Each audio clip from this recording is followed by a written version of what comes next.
pemirsa TVR Parlemen di mana Anda berada. Berjumpa lagi dalam program TVR 17 bersama saya Diva Rizka. Tepat pukul 17 waktu Indonesia Barat, kami hadirkan kepada Anda sejumlah informasi paling baru dan menarik seputar kinerja dan kegiatan DPR RI yang telah disajikan oleh tim redaksi TVR Parlemen. Pemirsa TVR Parlemen, inilah TVR 17 edisi Kamis 5 Januari 2023.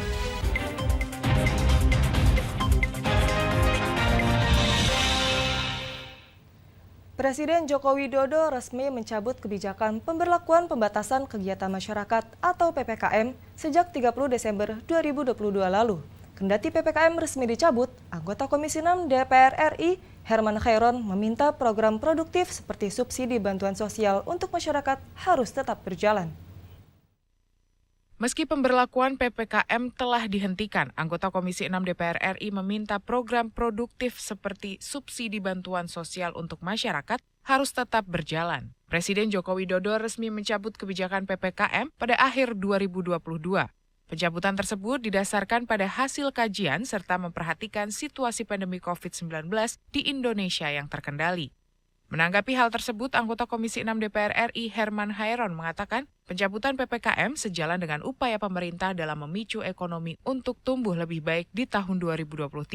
Namun ia berharap pencabutan PPKM tidak bermuatan politis, artinya pencabutan tersebut memang mampu memberikan dampak baik untuk situasi negara saat ini.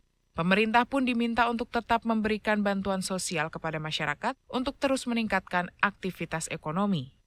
Ini harus tetap dipertahankan karena dengan semakin murahnya orang bisa bergerak, dengan semakin murahnya orang bisa memenuhi kebutuhan dasar sehari-harinya, justru di sini dia bisa survive untuk meningkatkan peran-peran ataupun kebutuhan lainnya di sektor kebutuhan yang mendasar tadi. Nah, ini yang harus menjadi perhatian penting bagi pemerintah. Jangan semuanya dihemat, semuanya dikurangi. Program ke rakyat dikurangi, subsidinya dikurangi, bahkan dihilangkan, BBM-nya tetap tidak diturunkan meskipun harga minyak turun, bahkan harga-harga komoditas naik sudah dilepas ke harga pasar, kemudian uang yang ada hanya untuk membangun ibu kota negara baru. Ini kan tidak terukur gitu.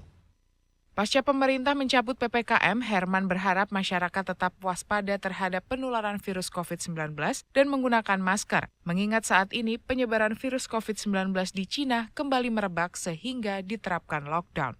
Rifki Magdudi, TVR Parlemen melaporkan. Rencana perombakan kabinet tengah menjadi isu hangat dan mendapat tanggapan banyak pihak. Wakil Ketua DPR RI Sufmi Dasko Ahmad menegaskan, reshuffle kabinet merupakan hak prerogatif Presiden. Secara konstitusional, Presiden berhak melakukan evaluasi terhadap kinerja menteri dan para pembantunya. Evaluasi dapat dilakukan secara rutin, berkala, ataupun dengan tujuan tertentu. Wacana reshuffle kabinet kembali berhembus dan ramai diperbincangkan. Pimpinan DPR RI menyebutkan bahwa pihaknya tak akan merecoki rencana reshuffle atau kocok ulang Kabinet Indonesia Maju.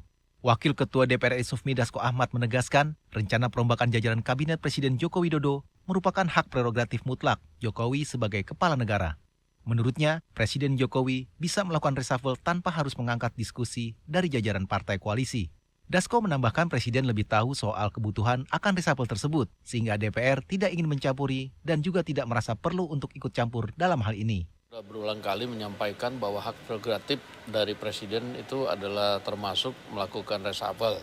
Nah, apabila kemudian Presiden merasakan perlu melakukan reshuffle, ya tentunya dengan berbagai pertimbangan, yaitu tentunya diserahkan kepada Pak Presiden. Ya, saya rasa mengenai masalah reshuffle efektif dan nggak efektif itu kan tergantung dari user. Dalam hal ini kan Pak Presiden Jokowi yang lebih tahu apakah kemudian pembantu Presiden itu sudah maksimal atau belum dalam membantu kinerja Presiden. Nah, oleh karena itu mengenai waktu efektif tidak efektif, yaitu kita serahkan kepada Presiden yang merasakan perlu tidaknya reshuffle pembantunya, demikian.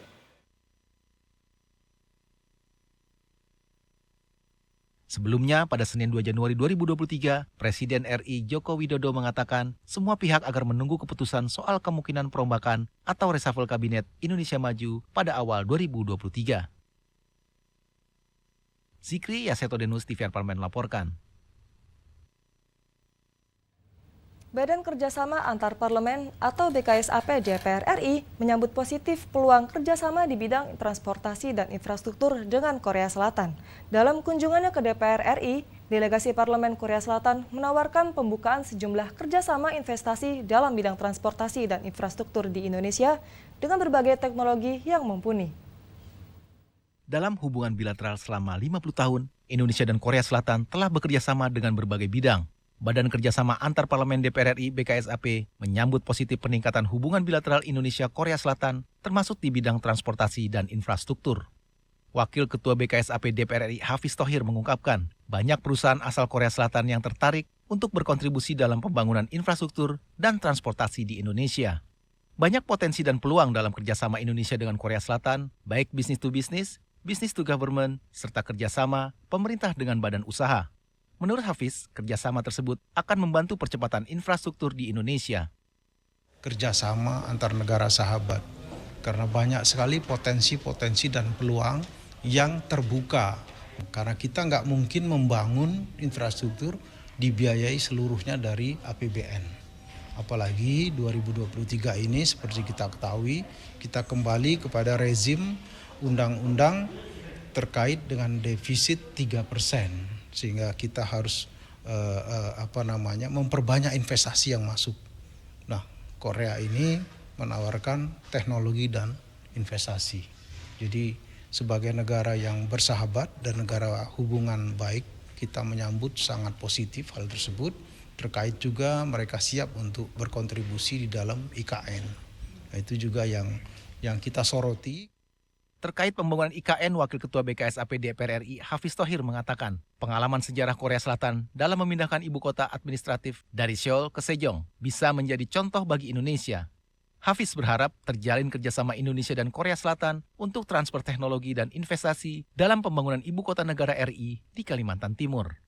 Dodi Muharam, TVR Parlemen melaporkan. Pemerintah Indonesia mulai percaya diri meninggalkan status darurat pandemi. Namun di sisi lain, para ahli, bahkan Kemenkes, mengakui masih sangat mungkin gelombang peningkatan kasus COVID-19 kembali terjadi di tanah air. Informasi selengkapnya akan kami hadirkan saat lagi. Usai jeda untuk itu tetaplah di TVR 17.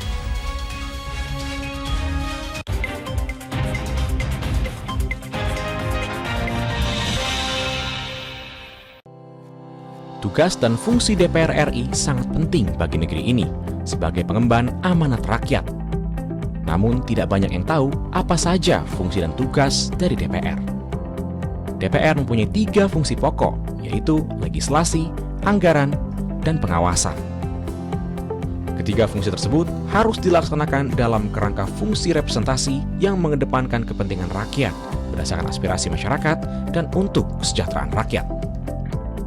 Dari fungsi legislasi, DPR RI mempunyai tugas dan wewenang untuk menyusun dan menetapkan program legislasi nasional bersama dengan pemerintah, menyusun dan membahas rancangan undang-undang, menerima rancangan undang-undang dari DPD, membahas rancangan undang-undang yang diusulkan oleh Presiden ataupun DPD, menetapkan undang-undang bersama dengan Presiden, menyetujui atau tidak menyetujui peraturan pemerintah pengganti undang-undang yang diajukan Presiden untuk ditetapkan menjadi undang-undang.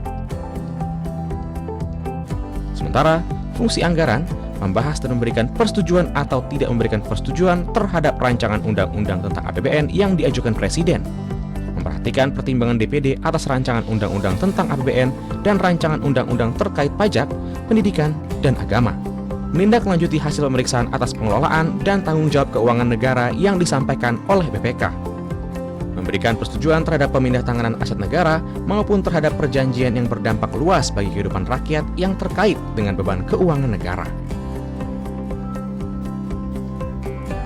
Dan fungsi pengawasan, melakukan pengawasan terhadap pelaksanaan undang-undang, APBN, dan kebijakan pemerintah, membahas dan menindaklanjuti hasil pengawasan yang disampaikan oleh DPD terkait pelaksanaan undang-undang mengenai otonomi daerah, pembentukan, pemekaran, dan penggabungan daerah, pengelolaan sumber daya alam dan sumber daya ekonomi lainnya, pelaksanaan APBN, pajak, pendidikan, dan agama. Terima kasih. Video ini dipersembahkan oleh TV dan Radio Parlemen, Biro Pemerintahan Parlemen, Sekretariat Jenderal, dan Badan Keahlian DPR RI.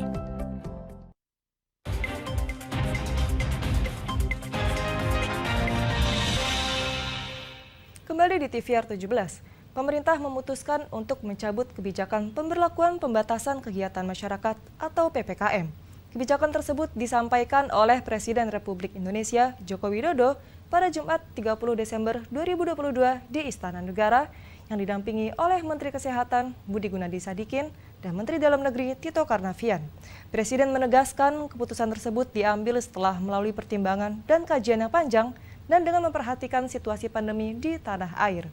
Selain situasi pandemi yang terkendali, pencabutan PPKM juga dilandasi oleh tingginya cakupan imunitas penduduk dan capaian vaksinasi COVID-19. Lalu bagaimana respon DPR RI terkait keputusan pemerintah untuk mencabut status PPKM di Indonesia? Untuk lebih lengkapnya, mari kita simak laporan mendalam yang telah dihimpun oleh tim redaksi TVR Parlemen dalam segmen editorial Parlemen berikut ini.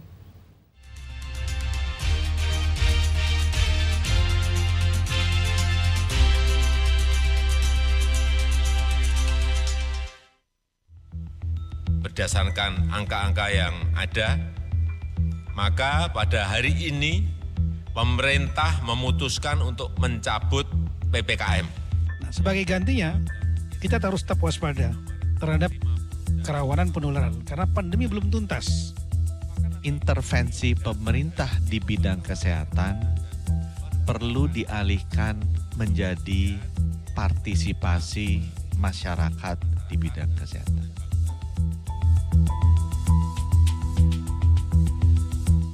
Di penghujung tahun 2022, Presiden Joko Widodo resmi mencabut status pemberlakuan pembatasan kegiatan masyarakat atau PPKM. Belajar dari kompleksnya penanganan saat pandemi virus COVID-19 menghantam segala sektor kehidupan tak terkecuali, DPR RI pun meminta pemerintah menyiapkan langkah antisipatif serta mensosialisasikan kepada masyarakat agar mampu mengendalikan penyebaran varian baru dari virus COVID-19. Anggota Komisi 9 DPR RI Nur Yasin mengatakan penyuluhan kesehatan masyarakat baik itu tentang COVID-19 maupun berbagai penyakit menular lainnya dinilai penting untuk selalu dilakukan untuk mengatasi dampak dari COVID-19 pada masyarakat. Dan yang setelah dilakukan pencabutan, pemerintah juga harus mensosialisasikan pada masyarakat.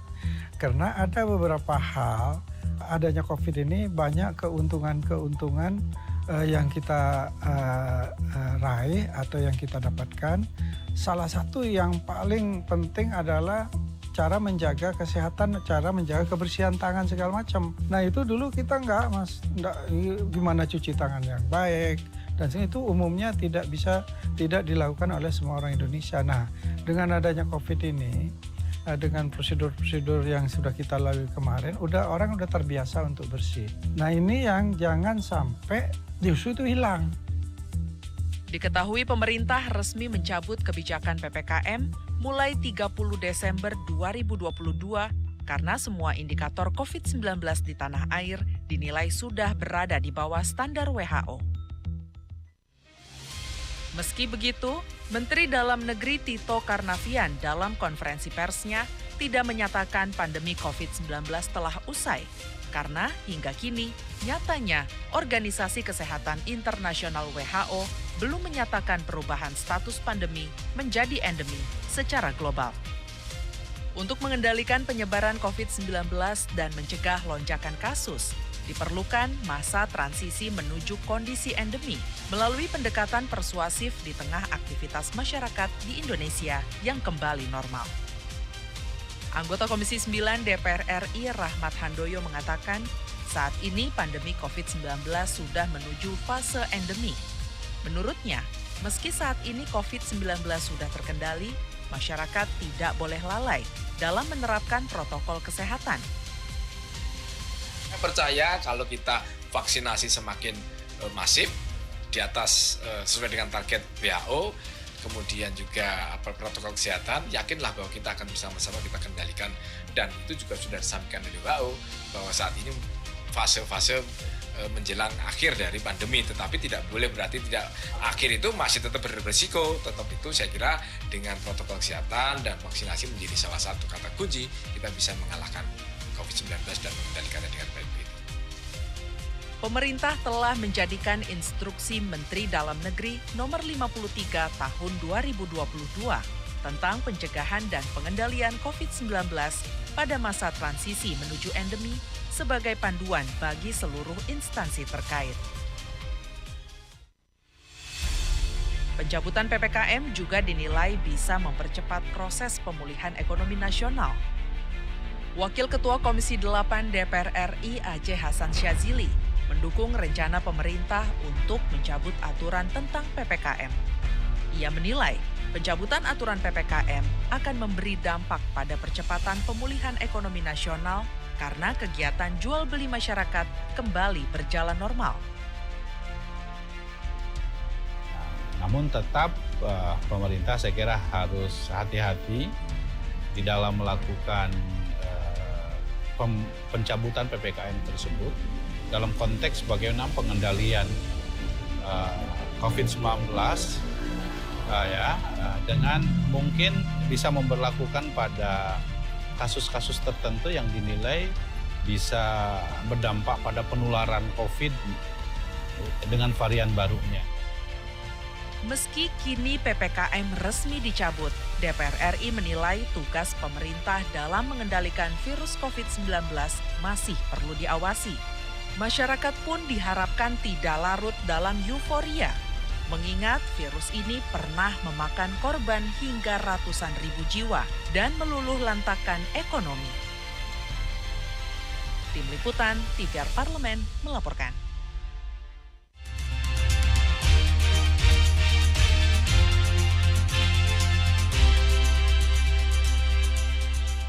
Komisi 5 DPR RI meminta Badan Meteorologi, Klimatologi, dan Geofisika atau BMKG untuk konsisten dan lebih detail dalam upaya memitigasi bencana di suatu wilayah guna menghindari banyaknya korban jiwa yang disebabkan oleh bencana alam. Informasi selengkapnya akan kami hadirkan saat lagi. Untuk itu jangan kemana-mana, tetaplah di TVR 17.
Utang-utang dulu saya.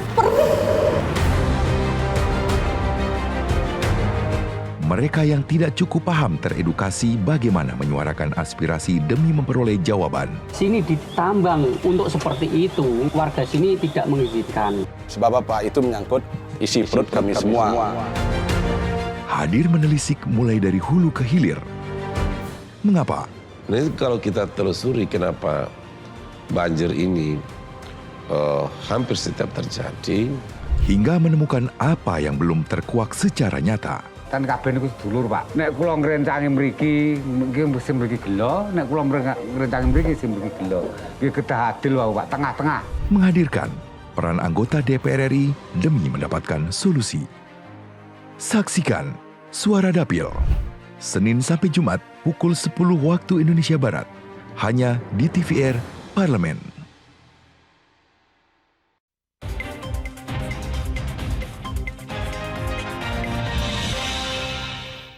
Kembali di TVR 17, Badan Meteorologi, Klimatologi, dan Geofisika atau BMKG memprediksi bahwa cuaca ekstrim di Indonesia masih akan terjadi sejak dari penghujung tahun 2022 hingga awal tahun 2023 ini. BMKG pun mengimbau kepada semua pihak untuk waspada dan melakukan serangkaian upaya antisipasi dalam mengatasi ancaman bencana hidrometeorologi basah seperti curah hujan ekstrim, badai petir, hingga angin tornado.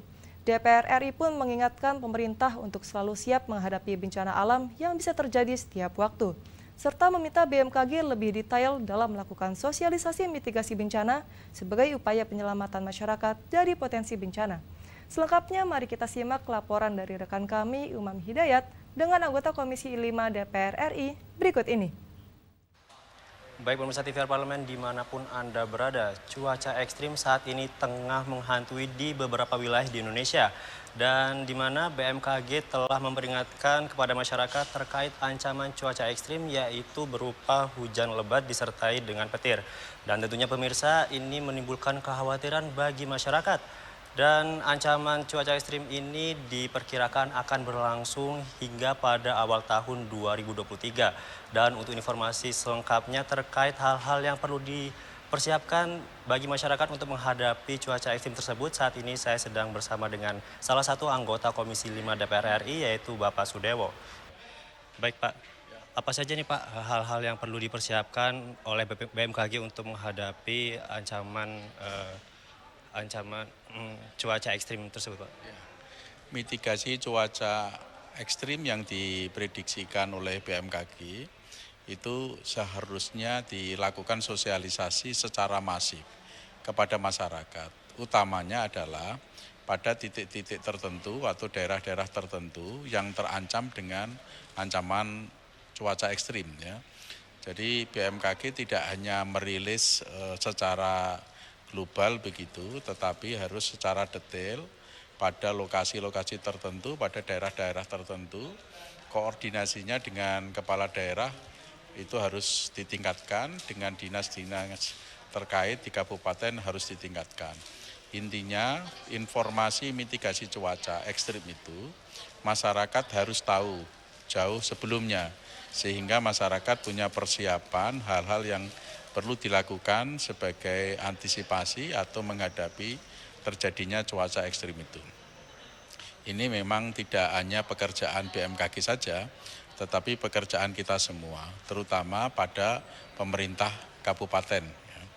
Mitigasi cuaca yang diramalkan oleh BMKG ini memang sesuatu ancaman terhadap keselamatan masyarakat, begitu.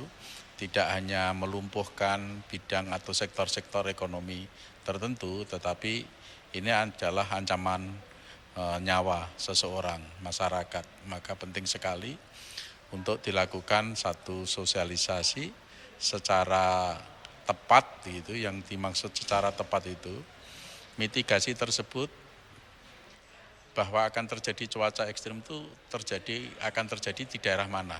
Ya. Jangan skala luas, tapi detail. Misalnya bahwa Jakarta akan terjadi cuaca ekstrim. DKI Jakarta itu di daerah yang mana? Ya, kalau perlu sampai tingkat kelurahan, sampai pada tingkat RW. Misalnya Jawa Tengah akan terjadi cuaca ekstrim di wilayah Jawa Tengah bagian selatan. Tapi bagian selatan itu yang mana? Di Kabupaten Cilacap, atau Kebumen, ataukah yang lain ya? Itu lebih detail. Jadi masyarakat itu betul-betul tahu mana yang akan terdampak cuaca ekstrim tersebut. Ya. Kalau selama ini yang dilakukan BMKG itu kayaknya masih global, belum detail. Maka harus dirubah metode sosialisasinya dan dirubah metode koordinasinya.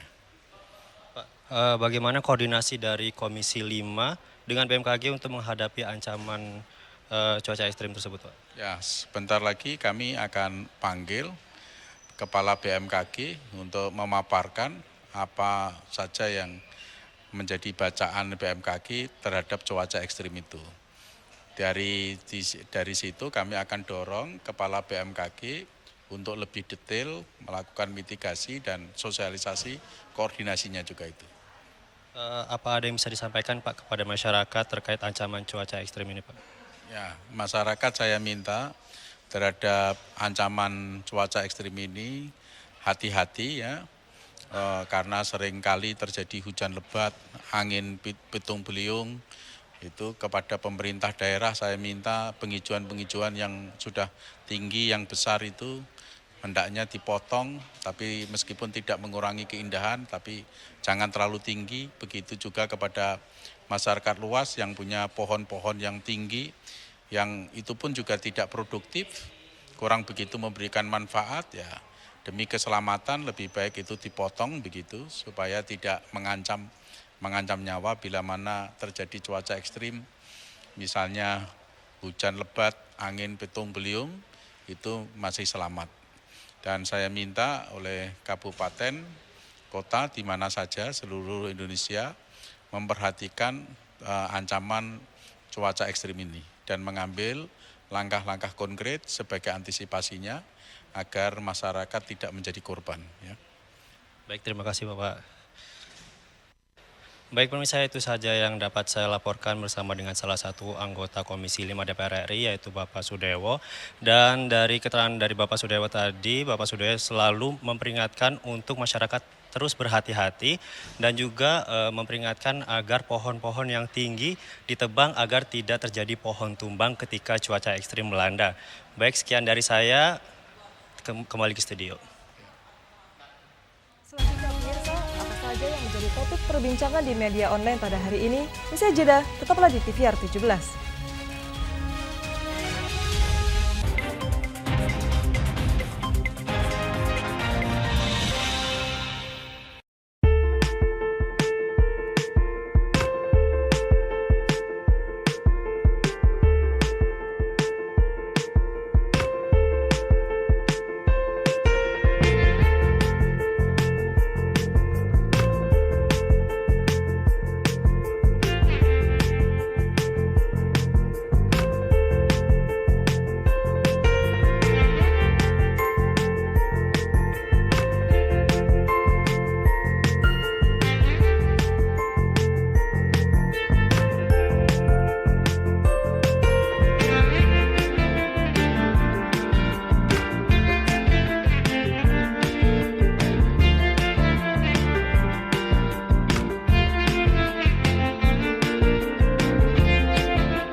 Kembali di TVR 17, Mirsa TVR Parlemen, kali ini kita masuk ke segmen media nasional. Mari kita simak isu apa saja yang menjadi sorotan media serta tanggapan dari sejumlah anggota Dewan bersama rekan kami, Alfat Rizky.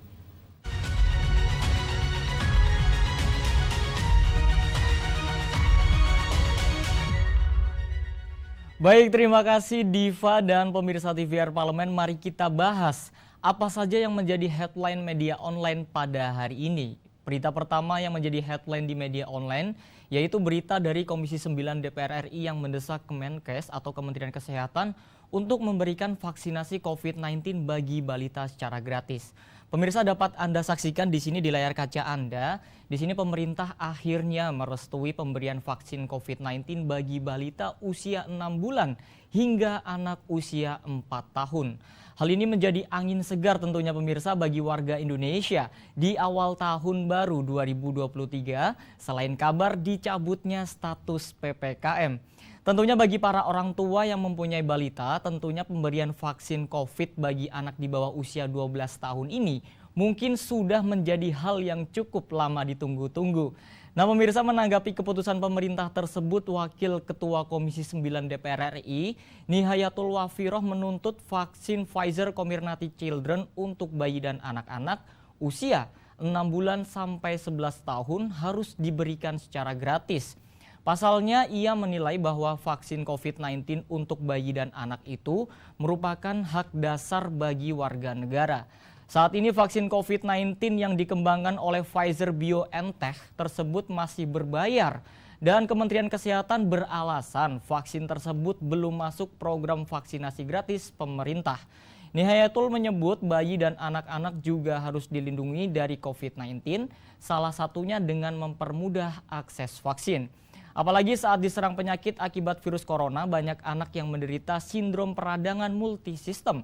Ia juga menegaskan hak atas kesehatan harus merata dirasakan oleh berbagai usia. Sedangkan saat ini pemirsa, mayoritas vaksin COVID-19 gratis hanya menyasar remaja, orang dewasa, dan juga lansia. Vaksin gratis bagi anak-anak yang sudah mendapat izin penggunaan darurat dari BPOM hanya vaksin Sinovac. Akan tetapi vaksin Sinovac baru boleh diberikan kepada anak usia 6 hingga 11 tahun. Pemirsa, jika kita berbicara terkait dengan anggaran, Nihayatul meyakini bahwa dana di Kementerian Kesehatan masih sangat cukup. Meski tidak ada anggaran penanganan COVID-19 untuk tahun 2023. Menurutnya sebagian besar anggaran pemulihan ekonomi nasional hanya dialokasikan untuk bantuan sosial, sehingga dampak terhadap penanganan COVID-19 di tahun 2023 tidak terlalu signifikan. Pemirsa, mari kita beralih ke informasi selanjutnya yang juga menjadi headline media online, yaitu berita mengenai sejumlah fraksi di DPR mendesak MK untuk mempertahankan sistem proporsional terbuka di pemilu 2024. Pemirsa, mari kita saksikan kembali di sini di layar kaca Anda bahwa 8 fraksi di DPR meminta Mahkamah Konstitusi atau MK bersikap konsisten untuk mempertahankan sistem proporsional terbuka di pemilu 2024. Hal ini sejalan dengan putusan MK nomor 22/22/V6/2008 pada 23 Desember 2008 dengan mempertahankan pasal 168 ayat 2 Undang-Undang Pemilu sebagai wujud ikut menjaga kemajuan demokrasi Indonesia. Adanya upaya mengubah sistem kepemiluan dari sistem proporsional terbuka menjadi proporsional tertutup menjadi dinamika dalam berdemokrasi. Tapi pemirsa, sistem proporsional terbuka sejatinya telah menjadi harapan masyarakat karena penerapannya telah berlangsung sejak pemilu 2009 dan pemilu 2019. Sejatinya pemilu sebagai hajatan besar pesta demokrasi menjadi milik masyarakat. Sementara pesertanya notabene anggota masyarakat yang tergabung dalam organisasi bernama parpol atau partai politik.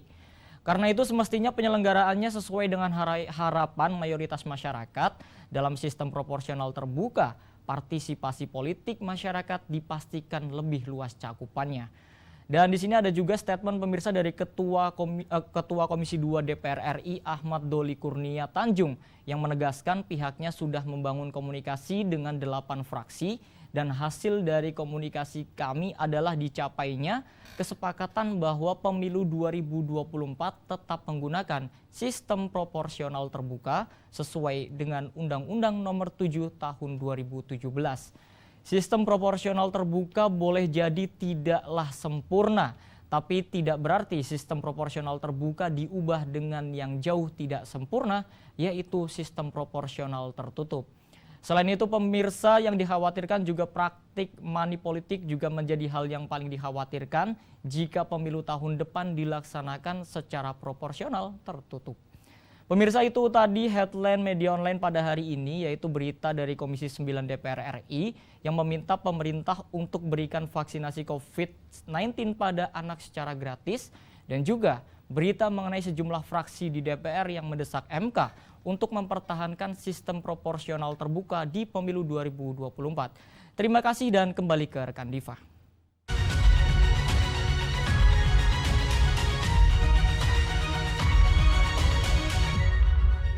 Terima kasih rekan Alfat yang telah menyampaikan sejumlah sorotan dari media online nasional pada hari ini. Bersama TVR Parlemen, segmen media online tadi sekaligus menutup program TVR 17 edisi sore hari ini.